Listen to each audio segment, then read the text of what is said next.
O Senhor esteja convosco.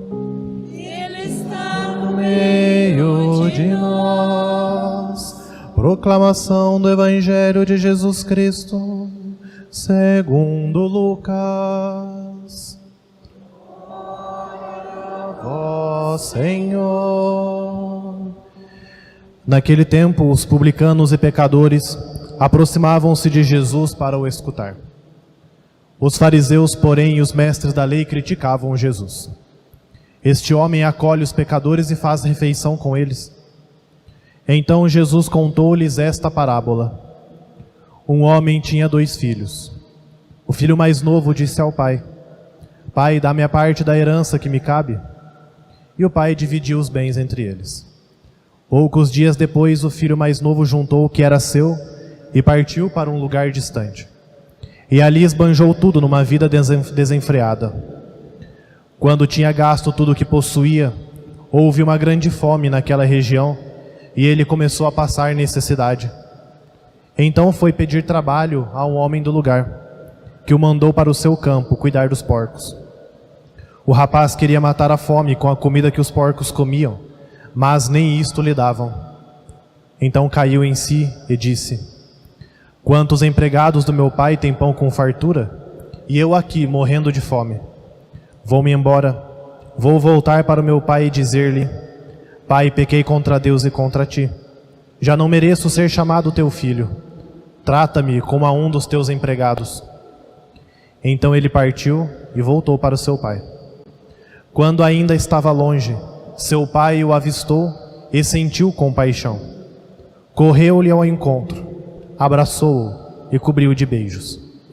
O filho então lhe disse: Pai, pequei contra Deus e contra ti. Já não mereço ser chamado teu filho.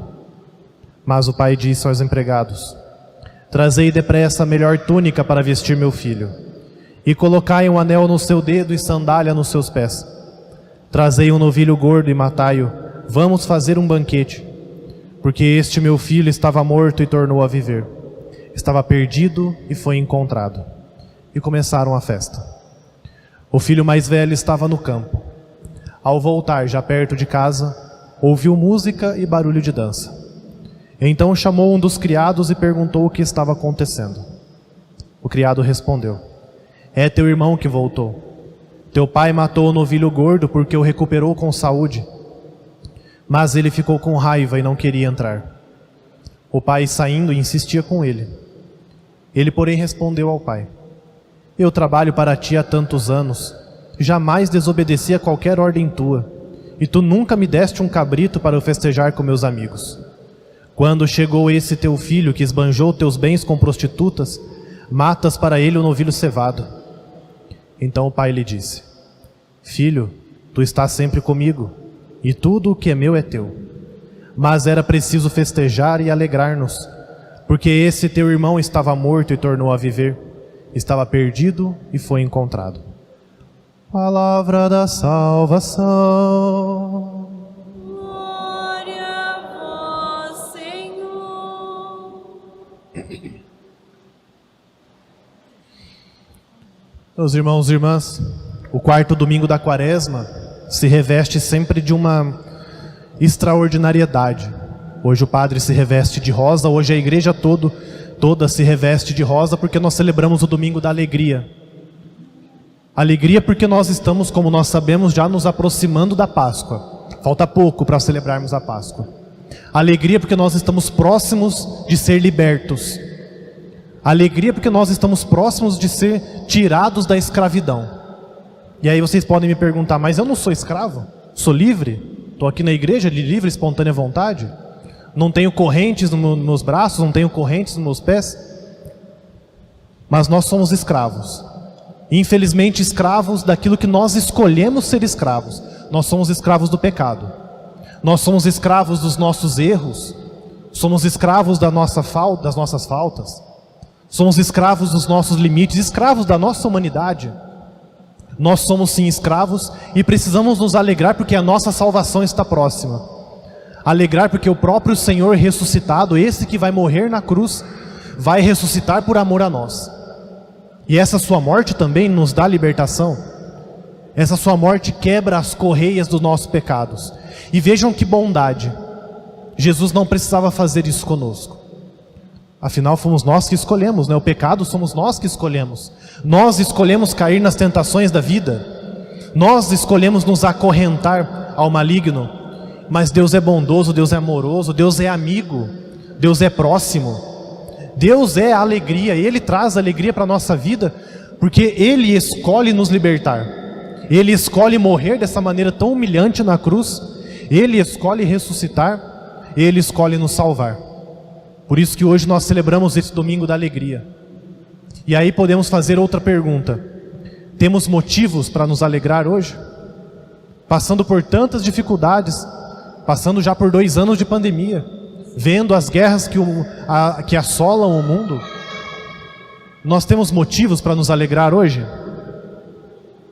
As dificuldades da nossa vida, o poço no qual nós mesmos nos enfiamos às vezes, e nos trazem tristezas, nessas coisas todas, nós temos motivos para nos alegrar? E hoje precisamos responder no coração: sim, temos motivos para nos alegrar. Pode ser um único motivo: nós estamos aqui vivos, celebrando a salvação. O Senhor Jesus vai nos dar a Eucaristia, o Senhor Jesus nos dá a sua palavra, o Senhor Jesus nos dá o perdão. Então não é só um motivo, né? Temos vários motivos para nos alegrar hoje. Mesmo que estejamos imersos nas piores dificuldades da nossa vida, mesmo que estejamos afundados nas piores tristezas, no vale de lágrimas da nossa vida, nós temos motivos para nos alegrar. Sejam doenças, sejam os nossos pecados, sejam as dificuldades que os outros colocam nas nossas vidas, sim, temos motivos para nos alegrar. É possível estar feliz hoje, porque Deus, nós escutamos no Oremos inicial da missa, Deus realiza de modo admirável a reconciliação do gênero humano. Vejam que bonito isso. De modo admirável, Deus, através de Jesus Cristo, nos reconcilia. A nós que somos infiéis, a nós que somos limitados, a nós que somos pecadores. De modo admirável, Deus nos salva. De modo admirável, Deus escolhe nos amar de novo. E não fiquemos nós somente nas palavras do que eu estou dizendo. E como nós falamos, eu digo isso em primeiro lugar para mim. Não fiquemos nós somente na exterioridade das palavras, mas vamos para o profundo disso. Deus, de modo admirável, de modo sublime, de modo renovado, Ele nos reconcilia de novo. E se precisar amanhã, Ele vai nos reconciliar de novo. E se precisar nos outros anos da nossa vida, Ele vai nos reconciliar de novo. Isso é motivo de alegria, motivo de felicidade. Essa é a verdadeira alegria da nossa vida. Infelizmente nós perdemos dias, perdemos horas, perdemos anos da nossa vida procurando alegria onde não existe.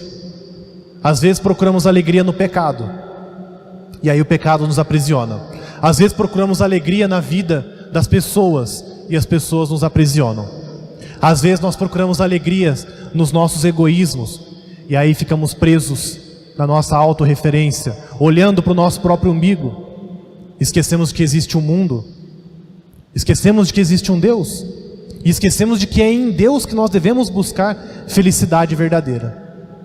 Esquecemos e aí vivemos tristes. Esquecemos de Deus e vivemos nas nossas depressões as quais nós escolhemos às vezes. Então Deus realiza de modo admirável a reconciliação do gênero humano, e isso para nós é mostrado de maneira admirável no Evangelho de hoje, tão belo, que nós conhecemos às vezes até de cor já, e que precisa estar nos nossos corações, no profundo dos nossos corações. O filho pródigo.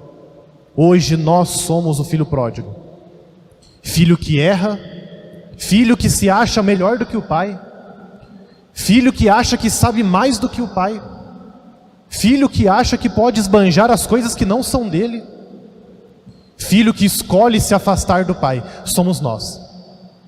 Às vezes por causa do nosso pecado, do nosso orgulho, da nossa soberba, da nossa arrogância, da nossa prepotência.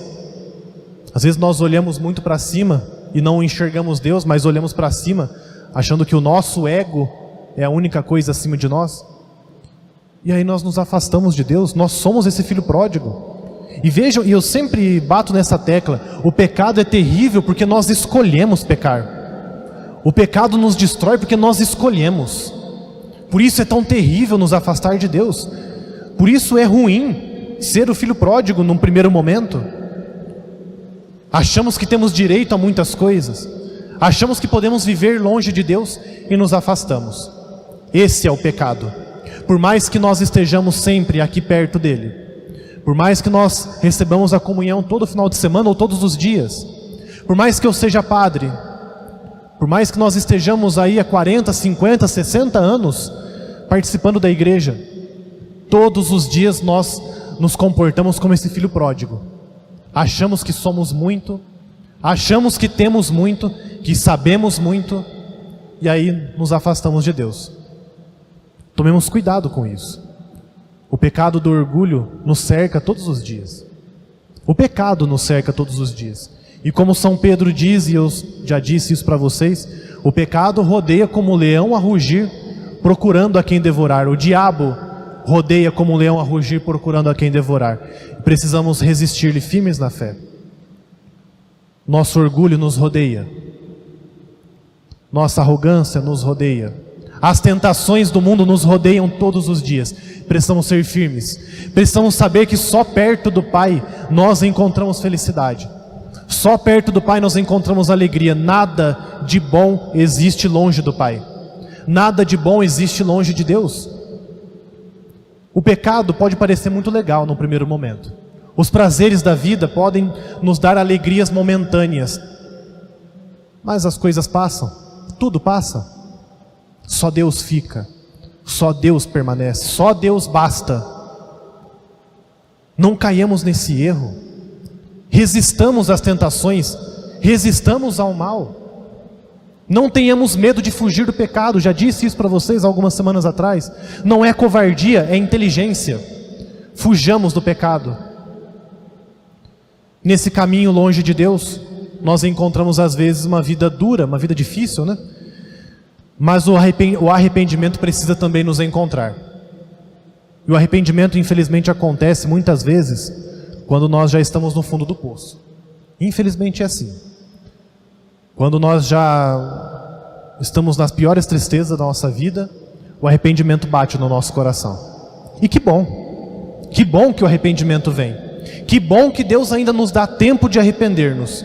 Que bom que Deus ainda nos dá tempo de conversão. E peçamos isso todos os dias. Meu Senhor, me dê tempo para que eu possa me arrepender de verdade. Meu Senhor, me dê tempo para que eu possa me converter de verdade. Meu Senhor, me dê tempo para que eu possa cair em mim. Para que possa cair a minha ficha de que eu estou longe de Ti. Me dê tempo, Senhor, para que eu possa voltar. Que bom que o filho pródigo teve tempo. Que bom que Deus ainda está nos dando tempo. Nos deu tempo nas confissões comunitárias, está nos dando tempo. Nos dá este tempo de quaresma, nos dá o tempo da Eucaristia, nos dá o tempo da palavra. Não desperdicemos esse tempo de Deus. É tempo sagrado, é tempo magnífico, é tempo admirável, é tempo de reconciliação. Eis o tempo de conversão, eis o dia da salvação. Não podemos perder essa oportunidade. Pode ser a nossa última chance. Hoje pode ser talvez a última missa que eu celebre. Preciso celebrar-a com todo o meu coração, com toda a minha alma. Preciso me converter hoje dos meus pecados. Hoje eu preciso falar como esse jovem falou. Vou levantar-me e vou, meu Pai, e lhe direi: meu Pai, eu pequei contra o céu e contra Ti. Nós precisamos hoje nos levantar. O pecado nos derruba. O pecado nos destrói, o pecado nos derrota. Nos deixa cada vez mais longe de Deus, mas levantemo-nos. Não tenhamos medo, não tenhamos vergonha. Não precisamos ter vergonha de Deus. Vergonha das pessoas? Talvez. Mas vergonha de Deus nunca. Nunca tenhamos vergonha de Deus. Fala isso para o teu coração hoje. Eu não preciso ter vergonha de Deus. Não preciso ter vergonha de me arrepender. Não preciso ter vergonha de entender que eu pequei, de cair em mim, de me levantar e dizer: meu Pai, eu pequei contra o céu e contra Ti. Não tenhamos medo disso. E vejam como que é bela a atitude do Pai. O Pai nem Nem espera o filho chegar, nem espera o filho falar nada. O pai vai ao encontro do filho, abraça e devolve a dignidade de filho. E vejam, né, o filho diz: eu não mereço ser chamado de filho, me trate como um dos seus empregados. O pai nem pensa nisso. É assim que Deus nos trata. Deus sabe que às vezes nós vamos nos afastar e Deus está sempre à nossa espera. E Deus vem correndo ao nosso encontro, e Deus nos abraça, e Deus nos beija, e Deus nos devolve a dignidade. E Deus não quer nos tratar como empregados. E vai dizer o próprio Jesus no Evangelho de São João: vocês não são meus servos, vocês são meus amigos, são meus filhos. Nós não merecemos mesmo. O filho diz certo aqui: nós não merecemos ser chamados de filho. Mas quem disse que nós vivemos por merecimento nosso? O mérito não é nosso. O merecimento de ser filho de Deus não é nosso. É Cristo que nos dá esse mérito pelo seu próprio mérito, pela cruz. É na cruz que nós somos filhos de Deus. É no seu sangue e água derramados pela nossa salvação que nós somos reconciliados. Nós não merecemos mesmo. Mas Deus nos ama. Mas Deus é Deus que nos levanta. É Deus que nos dá força. É Deus que nos dá coragem de arrependermos. Não tenhamos medo de nos arrepender. Não tenhamos medo de dizer como o filho diz: eu tenho que repetir isso de novo. Porque repito para mim em primeiro lugar: eu vou levantar-me e vou ao encontro do meu Pai. Levantemo-nos hoje então do nosso pecado. Levantemos a nossa tristeza. Levantemo-nos dos nossos limites. Levantemo-nos do nosso orgulho, que ao mesmo tempo que nos eleva, nos destrói. Levantemo-nos e vamos ao encontro do nosso Pai. Lembremos que Deus é bom, lembremos que Deus nos ama e rezemos sempre com muita confiança o que nos diz o Salmo, né? Exultemos de alegria. E uma particularidade, né? Esse Salmo é o Salmo da minha ordenação. Naquele dia 29 de junho de 2018 foi o Salmo que foi cantado. Esse Salmo sempre falou muito na minha alma. Todas as vezes que o busquei, Ele me ouviu, e de todos os temores Ele me livrou. Este infeliz gritou a Deus e foi ouvido, e de todos os temores Deus o livrou. É uma verdade, é a verdade da minha vida, precisa ser a verdade da nossa vida. Infelizes dos nossos pecados, quando nós gritamos a Deus, Ele nos escuta. Por isso que nós podemos provar e ver quão suave é o Senhor nas nossas vidas. Pensamos então que hoje Ele nos dê alegria, a alegria da salvação, a alegria da reconciliação. Pensamos que Ele possa hoje nos alimentar com a Eucaristia, nos alimentar com a Sua Palavra, para que nós possamos terminar a nossa Quaresma e chegar felizes e exultantes à Páscoa. Deus nos ajude.